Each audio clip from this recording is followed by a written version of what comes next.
जय गुरुदेव and welcome to the channel Shlok by Shlok. आज हम अध्याय 1 के श्लोक 4, 5 और 6 को पढ़ेंगे। अत्र शूरा महेश्वासा भीमार्जुना समायुधि युयुधानो विराटश्च द्रुपदश्च महारथा दृष्टकेतुश्च चेकितान् काशीराजश्च वीर्यवान् पुरुजित् कुन्तिभोजश्च शैभ्यश्च नरपुङ्गवः युधामन्युश्च विक्रान्तः उत्तमौजाश्च वीर्यवान् सौभद्रो द्रौपदेयाश्च सर्व एव महारथा। यहाँ इस विशाल सेना में नायक और महान धनुर्धर हैं जो भीम और अर्जुन के समान हैं। युयुधान, विराट, महारथी द्रुपद, दृष्टकेतु, चेकितान और वीर काशी राजकुमार, पुरुजित, कुंतीभोज, शैभ्य और मनुष्यों में अग्रणी बलवान युधामन्यु और विजयी उत्तमौजा, सुभद्रा का पुत्र और द्रौपदी के पुत्र सभी महान कौशल वाले योद्धा हैं। महारथी युयुधान, विराट और द्रुपद। तो युयुधान सात्यकी का दूसरा नाम था। वह अर्जुन का शिष्य था और श्री कृष्ण का परम प्रिय था। वह महाबली था और बहुत से योद्धाओं को अकेले ही युद्ध में हरा सकता था। गुरुजी बताते हैं कि युयुधान या सात्यकी मनुष्यों में सत्यवादिता का गुण है। विराट वीरता और सदाचार है। पांडव 1 साल के लिए विराट के राज्य में अज्ञातवास में रहे थे और विराट की पुत्री उत्तरा का विवाह अभिमन्यु से हुआ था। दुर्योधन ने आगे जारी रखते हुए कहा द्रोणाचार्य से, यहाँ आपका प्रिय मित्र द्रुपद भी मौजूद है। दृष्टकेतु शिशुपाल का पुत्र था जिसका वध श्री कृष्ण ने किया था। चेकितान एक महान योद्धा था जो कि पांडवों की 7 अक्षौहिणियों का सेनापति भी था। उसमें महत् संयम और सहनशीलता थी। काशी का वीर राजकुमार। इस श्लोक में काशी के राजकुमार का नाम नहीं लिया गया है, लेकिन गुरुजी बताते हैं उसका नाम क्रोधांत था। पुरुजित और कुंतीभोज पांडवों की माता कुंती के राज्य से आए थे। गुरुजी बताते हैं कि पुरुजित भौतिक इच्छाओं को, वर्ल्डली डिजायर्स को जीतने का गुण है ह्यूमन बीइंग्स में, और पुरुजित पांडवों के मामा थे। शैभ्य युधिष्ठिर के ससुर थे।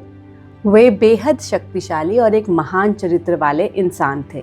वह एक बहुत अच्छे योद्धा भी थे, इसीलिए उन्हें पुरुषों में अग्रणी या पुरुषों में सर्वश्रेष्ठ कहकर संबोधित किया गया है। वह ह्यूमन बीइंग्स में संतुष्टि के प्रतिनिधि हैं। बलवान युधामन्यु और विजयी उत्तमौजा, पराक्रमी और बहादुर। वह 2 राजकुमार थे, महान योद्धा और बेहद शक्तिशाली।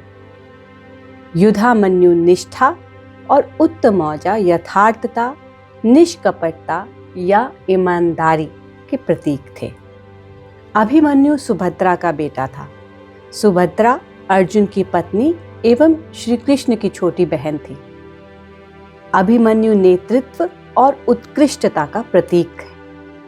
अभिमन्यु को कौरवों ने बेहद निश्चिंत तरीके से मारा था। द्रौपदी के अपने 5 पतियों से 5 पुत्र थे। युधिष्ठिर के पुत्र का नाम प्रतिविंध्य था जो कि शाश्वतता का प्रतीक है। भीम के पुत्र का नाम सुतसोम है जो कि सुन्मयता या फ्लेक्सिबिलिटी का प्रतीक है। अर्जुन के पुत्र का नाम सुतकर्मा जो कि शुद्धता का प्रतीक है। नकुल के पुत्र का नाम सतनिका जो कि उत्कृष्टता एवं शांति का प्रतीक है। सहदेव के पुत्र का नाम श्रुतसेन जो कि सहिष्णुता और धैर्य का प्रतीक है। वे सब महान नायक, शास्त्रों और शस्त्रों के ज्ञाता थे। वह सब आयु में भले ही छोटे थे, लेकिन उनमें से हर एक 10,000 सैनिकों को सैनिकों का नेतृत्व रखने का संयम व समझदारी रखता था। इसीलिए उन्हें महारथी कहा गया है इस श्लोक में। वे अत्यंत संयमी थे और उत्तम योद्धा थे। दुर्योधन ने पुनः द्रोणाचार्य को यह स्मरण करवाया कि ये सब योद्धा कितने शक्तिशाली और ताकतवर थे। जब उसने देखा कि द्रोणाचार्य के ऊपर इसका कोई प्रभाव नहीं हो रहा, तब उसने अपनी चापलूसी जारी रखते हुए सुंदर शब्दों का प्रयोग करते हुए आगे कहा। आगे क्या कहा कि हम अगले श्लोकों में देखेंगे। तो इन 3 श्लोकों में हमने क्या सीखा, इसे एक बार समराइज कर लेते हैं। युयुधान सात्यकी का दूसरा नाम था। सात्यकी मनुष्यों में सत्यवादिता के रूप में मौजूद रहने वाला गुण है। विराट वीरता और सदाचार के प्रतिनिधि हैं। पुरुजित भौतिक इच्छाओं को जीतने वाला गुण है। शैभ्य संतुष्टि के प्रतीक हैं। युधामन्यु निष्ठा और उत्तमौजा यथार्थता ईमानदारी के प्रतीक हैं। अभिमन्यु नेतृत्व और उत्कृष्टता लीडरशिप एंड एक्सीलेंस का प्रतीक है। तो 4th, 5th और 6th श्लोकों में इतना ही है। अगर आपको ये वीडियो हेल्पफुल लगे तो प्लीज़ इस वीडियो को लाइक और शेयर कीजिए।